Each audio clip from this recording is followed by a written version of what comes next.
40 years ago, the nation woke up to the grim news that a mission to free 52 American hostages being held in Iran had ended in disaster. But as senior investigative correspondent Catherine Herridge tells us, hope, resilience, and new military capabilities came out of this dark chapter. Late yesterday, I canceled a carefully planned operation which was underway in Iran.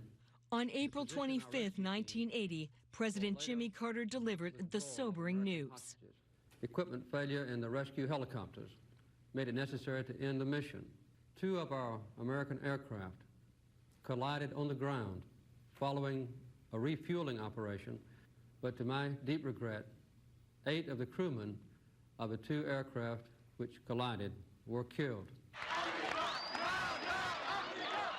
Outside the U.S. Embassy in Tehran, where the Americans were held hostage, celebrations erupted.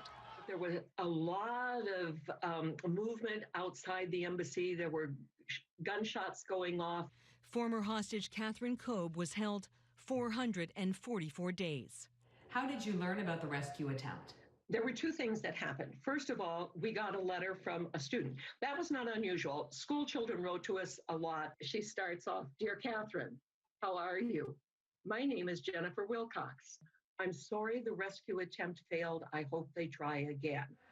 The second clue, a news magazine inside the embassy revealed more detail. Stories about the United States and Iran had been torn out.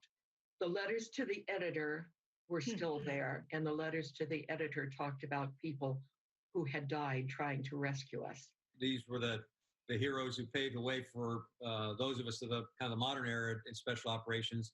In April 1980, retired 4-star General Tony Thomas was a West Point cadet, less than a month away from joining the Army. Thomas knows members of the 1980 rescue team. It still burns in them that they're disappointed that they weren't able to execute the mission. They were very confident that if they could get there, they could rescue our hostages and bring them home. Kobe sees a connection between the rescue attempt and the selfless work of Americans in the face of COVID-19. It's a very powerful moment. It was extraordinary. To realize strangers are going to put their lives on the line. But you know, that's what's happening right now with the medical workers, with the grocery workers, with the truck drivers, with so many, many people. The hostages were released on January 20th, 1981. Thomas says the lessons learned from the rescue attempt helped lay the foundation for the quiet professionals he led as Special Operations Commander. From that failure, from the ashes of that failure, we've really grown in extraordinary capability. For Kobe, her deeply held faith and Iowa upbringing have always sustained her. It's a part of my life. I can't deny it. I can't pretend it didn't happen. It was 14 and a half months out of over 80 years. I had to let go. For CBS This Morning Saturday, Catherine Herridge, Washington.